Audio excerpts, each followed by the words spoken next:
everyone, on this episode of Getting Real with the Realtor, I'm here at my cabin doing a tiling day, and I just want to share some of my tips with you.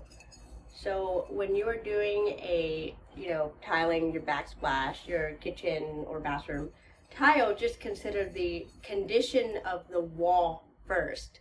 There's a lot of videos out there that, will show you how to do it. In this video, I'm going to talk about the condition of the wall and what to look for and what to avoid in order to get a perfect finish.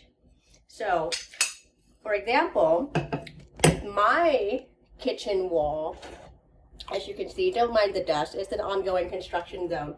It is not straight, it kind of bows, and the way you can tell is you take something straight, like a straight wood plank, and put it up against the wall, and there are some portions that don't touch the wall, so you know that if you have a wavy kind of texture, that if you lay them like this and if you stagger them kind of like the half subway tile, that the wall will end up looking wavy.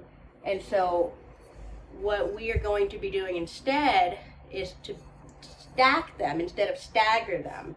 So this is stacking, okay, and this is staggering.